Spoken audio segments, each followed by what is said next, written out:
Little experiment today, and as some of you know, I took myself off of medication about 3 weeks ago, and I was taking the Janumet metformin, and I decided that I wanted to try some other things like cinnamon and berberine, lion's mane, mushroom stuff, and it's actually worked out really, really well. So I decided that I was gonna try an experiment today.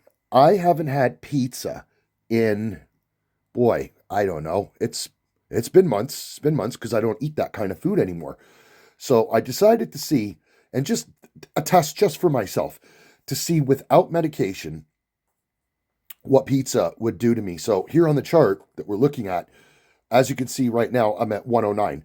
So when this started, it started at 1 o'clock or so. I went to Papa John's. I got a large pizza with extra sauce and salami, and I ate half of it. I can't remember the last time I ate half of a pizza, but as you can see, look at what it did to me. Here's the times. Now, I haven't been 252, and this screwed up my whole good look game plan. I haven't been 252 in, I don't know, months and months and months. I don't get to 252 because I don't eat that way anymore, right? So during the course of this experiment, it's been about 3 hours. And as you could see through the charts here, where it charted up, I went to 252, and it looks like that was my max out, right? And then if you take a look, it comes down drastically about 2 hours after. And now I'm at 109.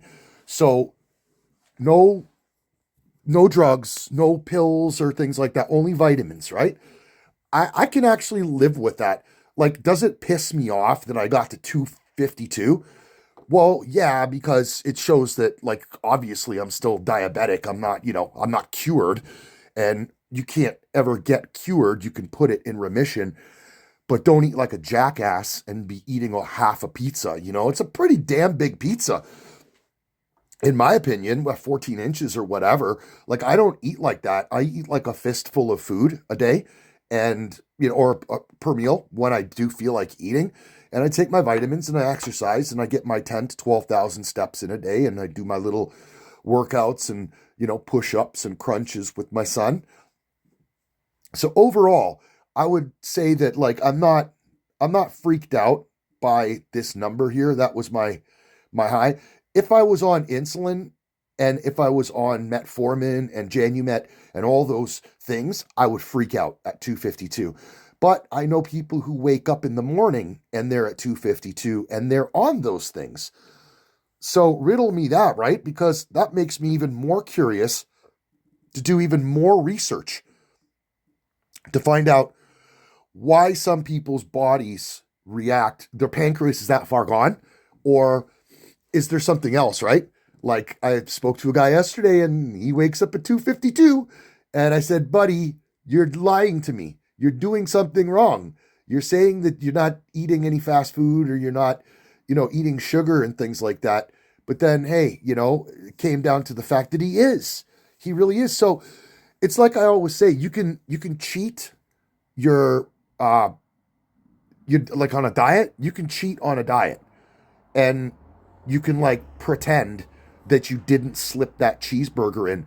But when it comes to your glucose, your body knows, your blood sugar knows. You can't lie to it. And that's why I use my monitor. Like, now we just went down to 104 as I'm talking here. We're 4 minutes into this video. I'm about to cut it off right here. But you can see that cinnamon is, for me, cinnamon's been working. Berberine and lion's mane, I drink my coffee. Maybe you want to give it a try, and eat some healthy fats. Don't worry about, like, being so strict. I got so strict for so long, and it really was a deterrent, I think. And it's not about keeping your blood sugar low. It's about keeping it consistent. You want to keep it at like 120, 130, normal, kind of normal-ish. And some doctors will tell you that 126 is diabetic. I don't believe 126 ain't diabetic. I'm no doctor. I've done a lot of research and I'm stuck with the ailment. So I learned a lot about it. And I don't believe that that people are 126 and diabetic. That's not true. If you're eating and going to 252 like I did, yeah, you're diabetic. But I know some people who eat half a pizza and go to 499. So it's all about physiology and it's about exercise and it's about routine. Now, am I going to have pizza again? Hell no. I'm not going to have pizza. I don't know when I may never have pizza again because it did piss me off to go to 252 because I never go to two. I'd never even go above 170s, 180s. If I max out, eating a popsicle, it's, 186, 182, 189, 190, not no 252. So folks, eat what you want, but I would just stay away from pizza. That's just I don't know. That's been, here's my 14 day. You see, 114 is what my average is. So when you're going to 252, you're more than double what your average is. It would probably piss you off too, wouldn't it? But I'm 96% in range. I'm not very happy about that number. I like to be 99% in range. But, Rome wasn't built in a day. And I'm still working on this whole, figuring this stuff out. And I pray that you do too.